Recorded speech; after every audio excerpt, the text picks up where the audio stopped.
class of ever diminishing numbers. Like we've got, what have we got sitting there online? 7 people, or what have we got? We've got a group of people sitting online, and because I changed, well, I sort of made an announcement on, I don't know, a few days ago, before the weekend, wasn't it, that we would change the, stick with the original readings. I don't know if anyone had volunteered to lead those readings.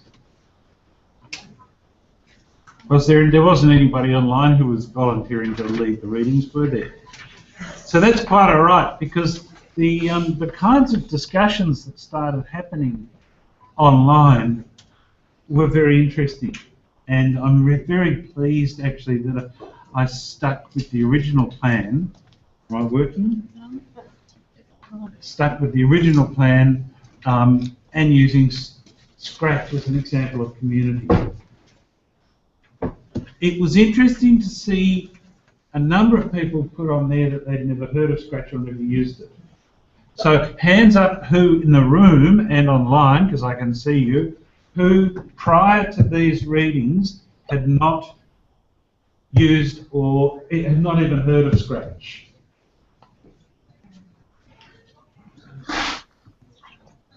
Nobody online. 1, 2, 3 down here. Okay, okay. That's interesting. I've got this. Here we go. What about hands up if you've never used it before? No, keep it in your hand. Keep it in your hand. Okay.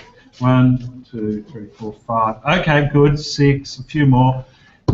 Great. Because at some point today we're going to log into the Scratch community and participate in that community and create something in Scratch that we may or may not feel confident enough to share. Now there are a number of reasons for doing that, and I hope that those reasons become clear. Underpinning my thinking at the moment is a lot of what's happening in curriculum. That's right. I thought I had a loud voice. A lot of what's happening in curriculum at the moment in Victoria, and that's mainly about the digital technologies curriculum. For those of you who aren't school-based, this may not be of great importance, but I think it is anyway in terms of what's happening in the educational environment. As of next year, as of 2015,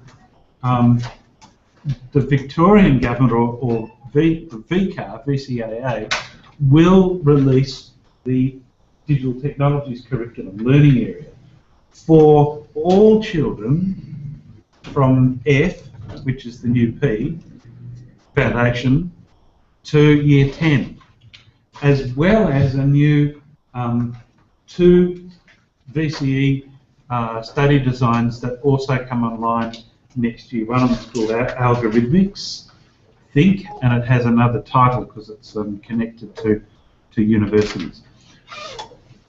This is kind of in my mind a lot at the moment because I'm actually doing a project with VCAA looking at school readiness and implementation. Part of what I'm seeing on my part of what I'm seeing as I'm going around to schools working with teachers is quite a lot of the kinds of interaction and connection with programs like Scratch. Scratch is built, it exists as a community. It comes, many of you may have done MicroWorlds or Logo in the years gone by. Yeah? Anyone done Logo, MicroWorlds? Yep. It's pretty Sarah there. Can we clarify this thing? When you talk about Scratch, you talk about the same program that's for eStar, or it's completely different? It's, I think, well, eStar would link to it because it's Scratch that comes through MIT, Massachusetts Institute of Technology. So eStar or EduStar is the what do they call it? The image or the available software that the department has allows its schools to have access to, or provides access to. So, Scratch. It comes from Logo and it comes from Microworlds. Mitch Resnick was a pupil and colleague of Seymour Papert, who those of you who've done my other subject will be familiar with, and those of you who haven't, you need to become familiar with Seymour Papert's ideas. So Seymour Papert developed this computer language called Logo, a programming language, he and a few others. But his incentive, his motivation was that thinking like a computer, or knowing how computers think, and being able to make computers do things for you would facilitate some levels of learning. And of course that's the constructionist approach. So, what are we doing this evening? First of all, we've got some readings to have a look at and to discuss. I think there were 3 sort of compulsory readings, or was it 2 and 1? Anyway, yeah, 2 and 1. One of them is very brief, Programming for All, where Mitch Resnick and others talk about the miracle that is Scratch and the programming and the community that's built around Scratch. Fascinating. There are thousands, hundreds of thousands of users around the world, and there are thousands of people who belong to that community. It's moderated, sometimes a little slowly, and it's safe. Although one of the other articles indicated that perhaps that safety was not entirely guaranteed. Well, guaranteed, but there might have been some problems going in. Sorry, Papert, thank you. Anne, you have the book. Yeah, wow. And you can also, I'm reading the chat here, you can of course go to papert.org, and there's a list of his publications with a number of them there for reading. He also works, Sherry Turkle, who we looked at last week, I think was actually married to Papert for a while. She was part of the MIT labs that people like Papert, Marvin Minsky, Mitch Resnick, Sherry Turkle, and I'm trying to think of a couple of others who were involved in the 60s and 70s and 80s. I don't think Negroponte, but he might have. Okay. Yeah, but he kind of went out on his own. He did a laptop thing. Yeah. He did the laptop. Anyway, so they are very worth. These people are sort of have made significant contributions to educational computing. Now, Mitch Resnick's taken it another step by creating this community. I thought of you, Anne, during the week. I was at a school and the teacher has set up a Minecraft club. I think it's your son, isn't it? Your son's a Minecrafter? Yep. So this whole, and it was surprising for me because she described a community of practice without even saying the word community of practice. She said, we've set up this club at school. It's a Minecraft club. They come after school every second Tuesday. We have a central group of experts that know everything, and they sort of are encouraging all the others. And we have this other group of students who come in with no knowledge, and they're kind of moving towards the centre as they grow their knowledge. I thought, what an incredible description of a community of practice that, and there was nothing in it, nothing in her conversation that sort of indicated that she was even vaguely interested in Lev and Wenger or anybody else. Is this Anne's group? No, this is a school in Bendigo that I was up at. But Anne's son, I think, is a Minecraft maniac. Does everyone know what Minecraft is? Maybe Anne? Do you want to tell us what it is? No, you do? Don't? No, I don't know. Right, okay. Anne, yep. Is that possible? Can you hear me? Yeah, we just hope we plug you in. It's a sandbox game, and there's different modes that you can play in. So there's creative mode, where you can build anything. There's very little restriction to what you can do. So you can mine. You have to mine. What do they mine? Gold, diamonds, coal. You can farm. You can have sheep. You can have wheat, flowers. You can build houses, castles, moats. So you can build anything. It's very creative. And then once you've mined stuff or grown stuff, you can craft it. So you can, the very close up of your chest there, Nick. Sorry, I've got my shit. Don't worry. You can see me. So we're trying to get your voice in the room a bit louder. It's just coming through the Oh, goodness, I hope I've dressed properly. Can you tell I've lost weight? Yeah. Looking good. So once they've mined and grown all their stuff, they can craft stuff. So they can do anything from make armor, gold armor, steel armor, diamond armor. They can make a cake. They can you still hear me? Yep. Yep. So there's a whole lot of things they can do, and then there's so that's in creative mode. Then if you go into survival mode, there's an element of more gameplay where there's villages, and so you have to sort of build a house to be secure for when the zombies come.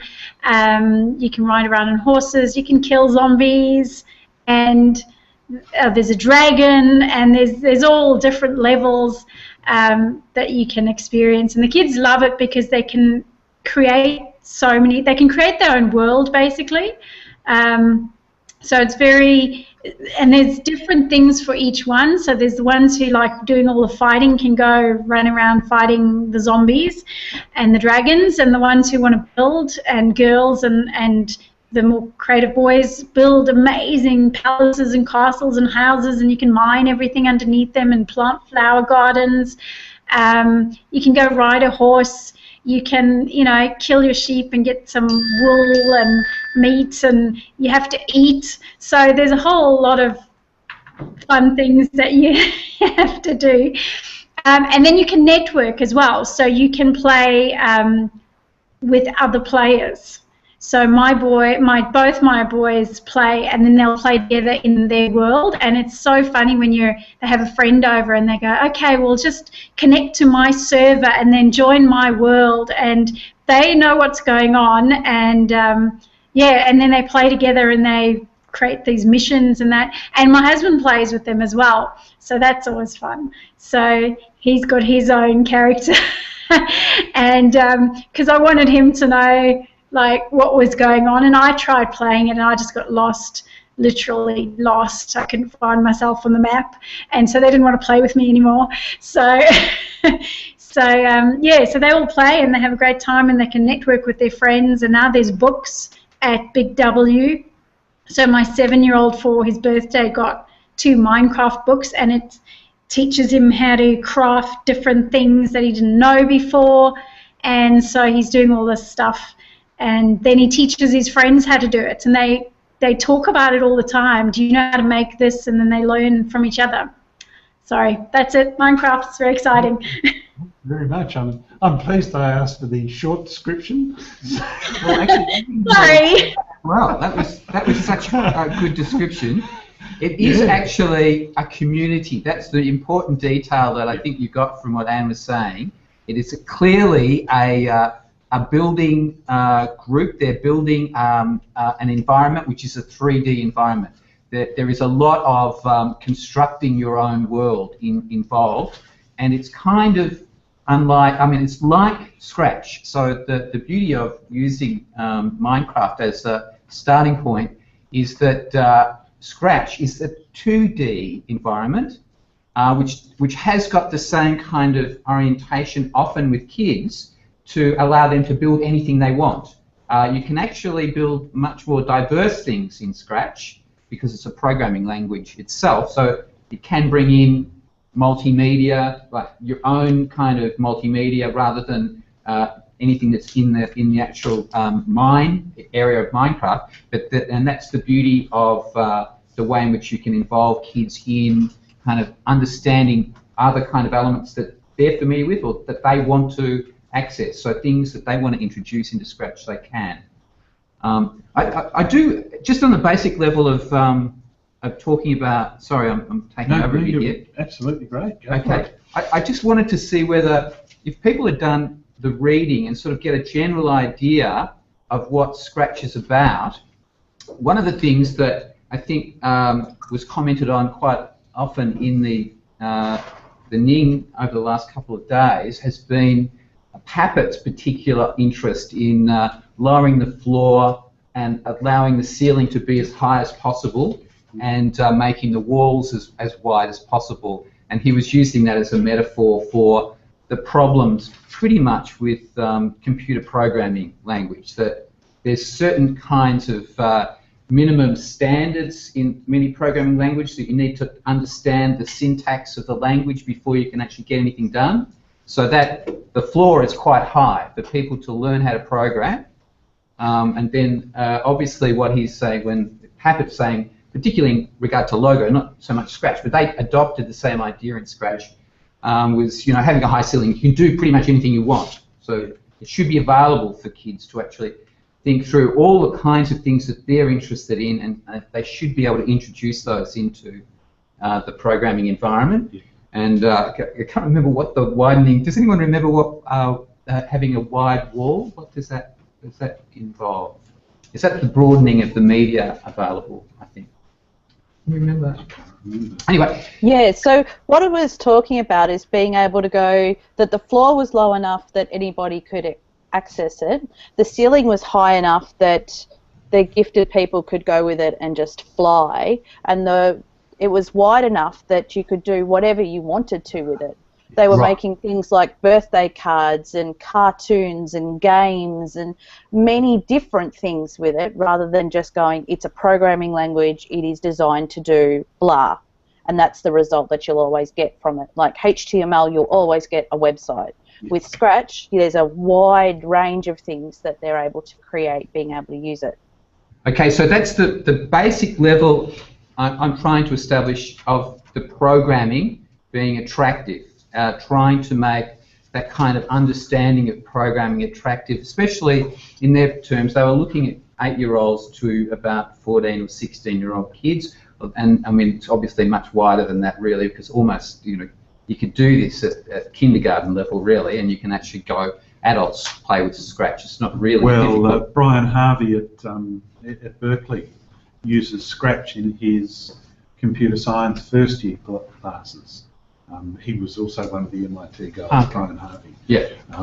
So, you know, the notions of that. I mean, what Brian Harvey does is they've created another program called Build Your Own Blocks. Yep. So they can create blocks that will run Scratch. Yes. So they've taken it extra. But that's, yeah. All right. So there's a kind of diversity of things there that I think that they actually tried to design into the program. But the thing that Resnick was actually talking about is that extra layer that's incorporated by building a wiki and or a blog site or a sharing site. So you have to understand that they saw in Scratch an opportunity for taking this a bit further. So it really is amazing how, if you like, in that first article, I'm just going on my understanding, but how successful that the Scratch program is, and considering it's a programming language.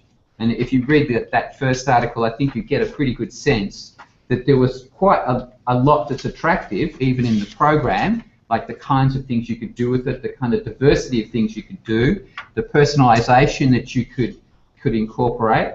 But I think the thing that Resnick really was sort of trying to argue for was that it was super popular because it allowed people to share things and to communicate with each other, much like in Minecraft, if you like, the communities of practice notion, of just communities of learning, where the more experienced children would demonstrate how to do the programming for the less experienced. Or in fact, under the website, what you can do is pretty much, if people have actually unlocked it, you can pretty much go to the Scratch website, look at a particular little sequence of programming that is running on the website, so it's shared, and then you can access the code to see what it does, to see how it was written. Now this is, I wonder whether people understand this. This is, I think, kind of close to what we've been talking about in relationship to communities of learning. It is kind of, in that first article, maybe idealized. So, well, when I read it, I thought it sounded pretty much like the kind of nirvana of teaching and learning. Is anybody else? Did anybody else think that as well, or maybe it was Scratch programming for all? That first article. Remember that one? It's like everything in the world is wonderful, and you know, and it is. It kind of is, and I've heard Mitch speak and talk about these things and talk about the communities that have grown up, and the examples he uses here of the girl who's an animator and another girl who's can do backgrounds, and these sort of mini companies. So there is enough evidence that there is as a highly functional and very supportive and appropriate and ethical community that's running in Scratch. So the notion for teachers, and I know you may think you may never want to look at programming in your teaching, but I go back to the digital technologies curriculum, and there's a very good chance that you will actually be teaching it, especially primary school teachers. Secondary teachers, there's a good chance, but you may find somebody who'll teach it with you or for you. Just because the creators wrote I'm not going to write about a boy who started a group to lead it. Well, I think that's Ted's next point, because everything's rosy and fine. Does anyone have any comments about the first paper? Why do you think it was so successful? Has anybody got any comments on what I said or what the article was saying in relationship to what it actually appeals to? Why do people enjoy that? What are the elements to it? I mentioned some of them.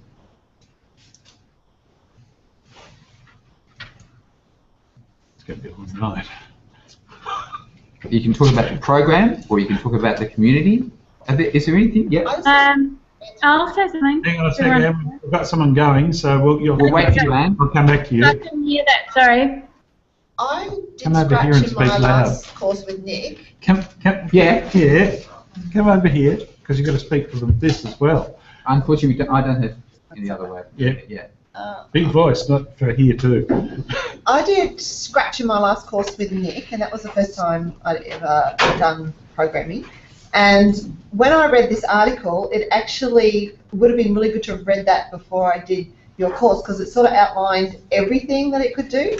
And like when I used it in the last, I sort of had this narrow thing of what it does. And so that's why I really enjoyed that article, that it expressed all the different things people had done with it.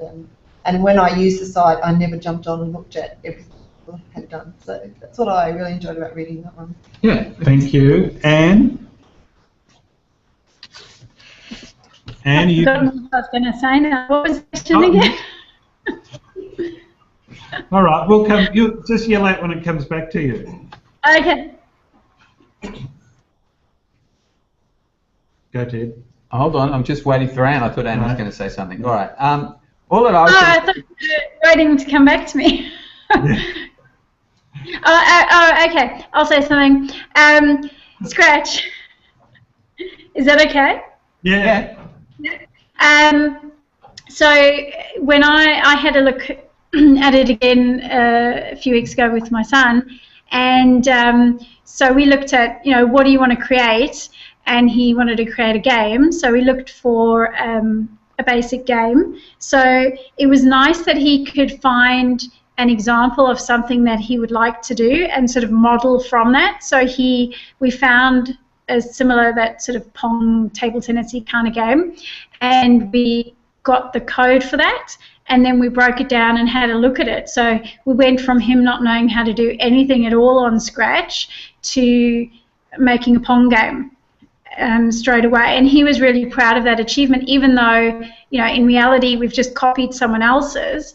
He recreated that and had to go through the steps to understand what each bit was doing. As we added the blocks in, we could sort of see what each thing was doing. So he came away from that knowing how to do that, and then he decided to make it with 4 bats instead of 2, and then he wanted to add in a score. So from there he built on that. So we went to look at other people's games that have scores in them so that we can pull in bits from all over. So while we didn't use the community in terms of commenting on anyone's things or looking at comments or talking to anyone, we could use the work that was available and be able to take from that and learn from that and then create new things. So it was very cool in that way. Okay, there was a couple of really good points that Anne made in relationship to the fact that it is relatively easy to learn, and if you want to learn, you can learn at your own sort of level by looking at other people's construction. So you can actually look at how they did things, and I think it says in that article that there is this notion that many programmers have got, many people who do actually do you know, high-level programming, of tinkering, of actually trying things out and seeing what happened, so that you can take someone's code, see what it does, and then use it yourself and change it ever so slightly to see if you can modify it to make it do what you want it to do. So there's this attractiveness about the way in which you can tinker with the code, add things easily, because it's blocks of code, really. It's code that you don't have to write down a whole lot of like lines of text. You just put a block together with another block, and you can test that, see what it does, and as Anne also said, when you get that sense of achievement, I think I'm just saying these are things that are attractive about technologies in general, but when you get that sense of achievement, it is actually encouraging, that it's inspiring, and sometimes, well, maybe not all the time, but sometimes you want to share that. So some people do actually quite like the fact that the website is available to upload and show everyone what you've done. However, I did want to go to the next point, which is in the next article, which we'll actually do a little bit of group work on, and that is that Karen Brennan, is it? I think it's Brennan.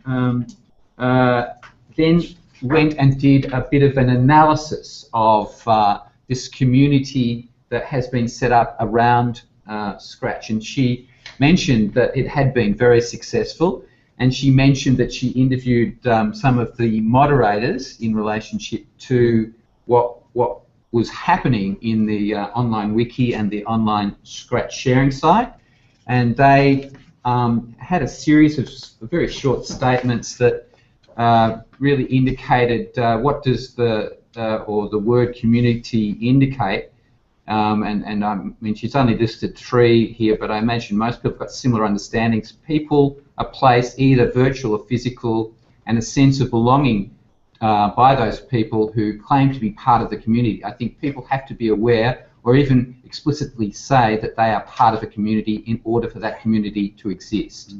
So, I mean, I'm not going to read them all, but it's a space where you create, this is a different one, relationships and collaborate on different aspects having to do with our lives. To me, it's a bunch of people who are generally in a similar space, who get together and have space, time, and time to talk about whatever it is relevant and real. They get to perform a lot of different roles for each other: confidant, friend, therapist, whatever. Now, these are really good philosophical kind of sort of starting points for thinking about community, and this is what these moderators were saying they felt was happening, if you like, in relationship to Scratch, and I suppose Resnick's article is sort of reinforcing that that's what they intended to do, and that's the aspirational aspects of the community process of Scratch. It was also, the aspiration was to get kids to learn about programming in a much more lower floor sort of starting point.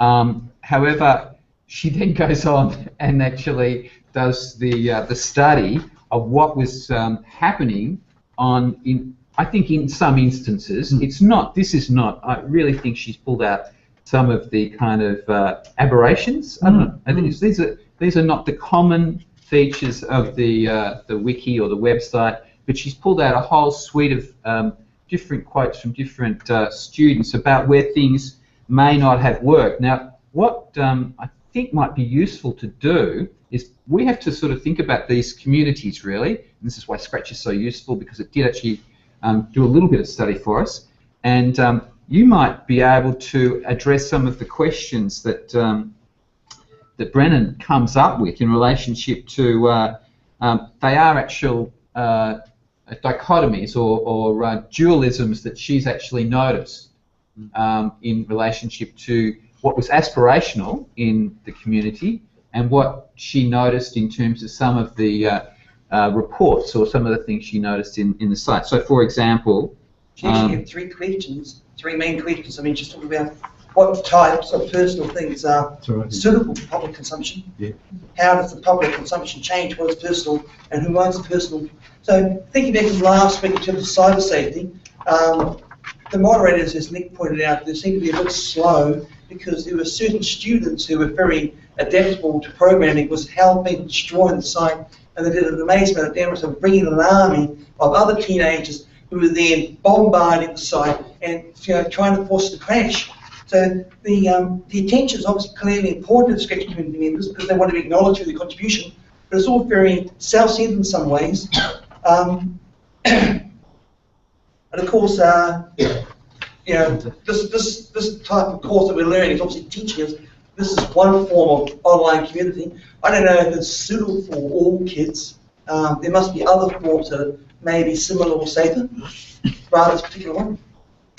Well, I mean, there are two things I'd like to say. First of all is that Brennan herself is one of the meta mods. So she's one of the moderators and she's looking at her own practice as well. The point you raised, David, though, is very interesting because part of it's to do with the size of the community. It's massive, thousands and thousands and thousands. So the moderation time and the watching activities becomes more complex. Much easier for a smaller group in a classroom or a school situation. The moderation can be done at a quicker level. But even with all of these terrible things happening, they still actually are running a safe and successful community. The questions, and Ted kind of saw this, not really bagging it, but just as highlighting the fabulous... How do you define safe in a particular community? Okay, how do I define safe as a community? Well, that's perhaps a question we could ask each other, and I think that's not a question that I had on my list of things to do. You said that. Did I? Schools, is it safe? Oh, is it safe? There you go. I did have that on my list of discussions. How do we find? What we would like you to, I mean, should we have more discussion, or do you want to get some? I think we should just have local discussion. I know there's people are separated out. If those, you could join that, or two of you could come up here. Is that possible? Join this group. Two up there, and if I've forgotten the student's name. It's that table. Yeah. So all we wanted to do was just have a quick discussion about the difference between the aspirations and what Karen Brennan found. So if we can just locate those, and maybe because there was we could just have three different sorts of groups discussing the three different aspects, and we might have this table up here. Look at that first aspiration, enabling exploration of the personal. Yep, I'll come over with those. Okay. Well, here we go. Where are we going? Who's going first? And what were the pitfalls that were in the article? So there's a few little sort of anecdotes. Personal, was it? The middle group could look at the aspiration of fostering meaningful interactions with others, and then they actually identified the pitfalls in relationship to lack of respect. And again, we just want a quick kind of discussion of what those pitfalls were. And I think we'll just go to the last group, and there's one more actually. There was four. Supporting diverse creative expression and the actual descriptions that were given here were the what was the actual conflicts in interest.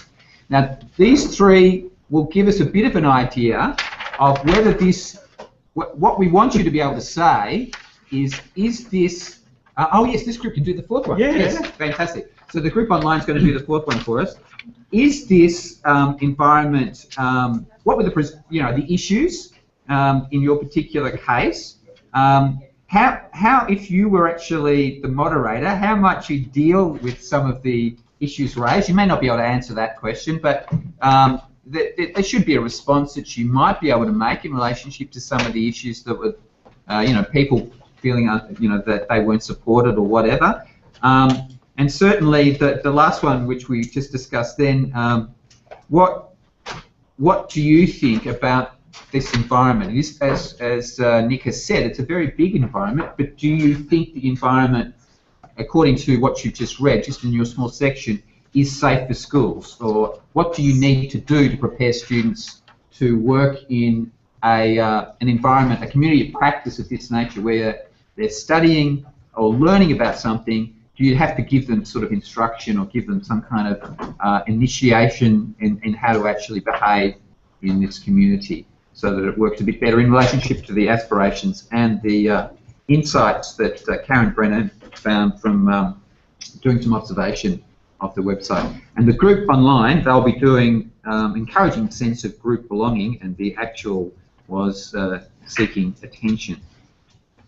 So people online hopefully won't be too loud, but we can turn that sound off here. Yeah. Guys online, I've put those questions on the Ning under readings.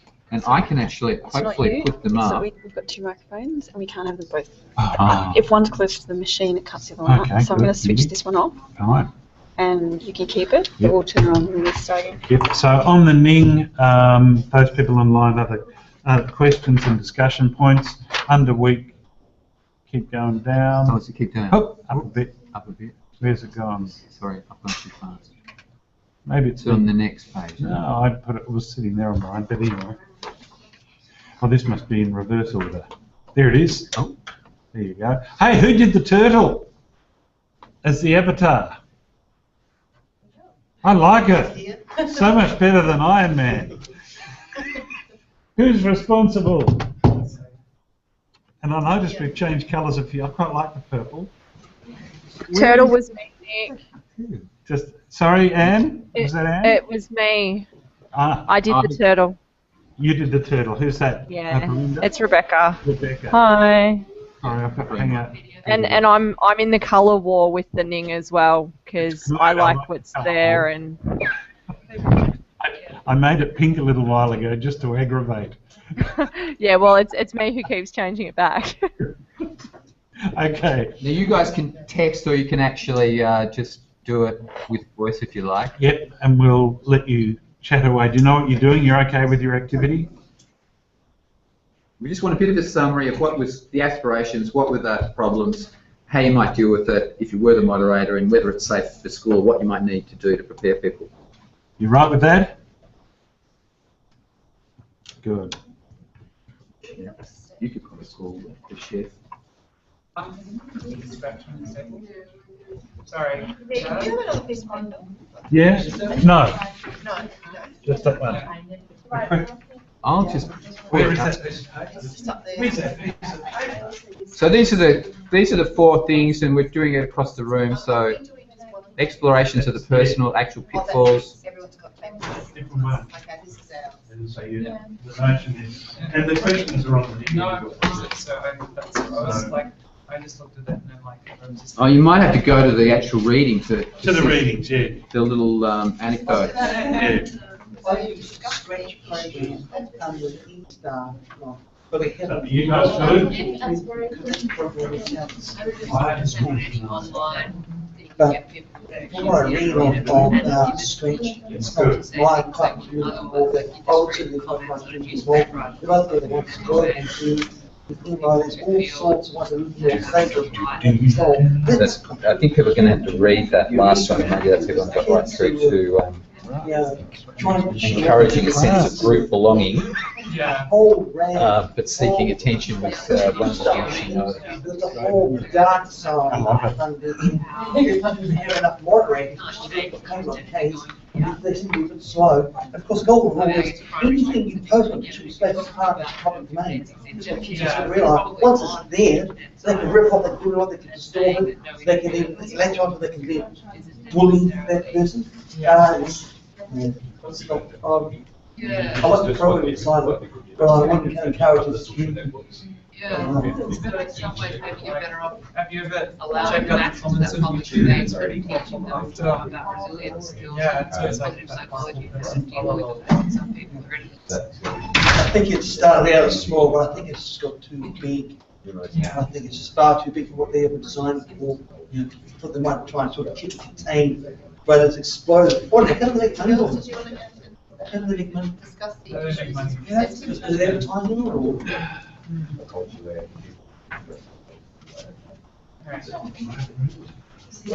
you agree? Do you feel that the stretch community will be part of it? Well, yeah, sorry, I wasn't. Wait for it. But they try to program themselves. They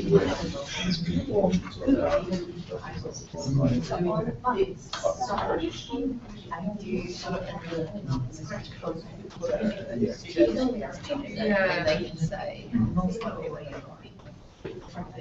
It looks like, I mean, there's moderation and you get flock, you can do that kind of education, but that's probably how to share. The only reason to keep it going is if we started, we have to start a new one. But can you go off here?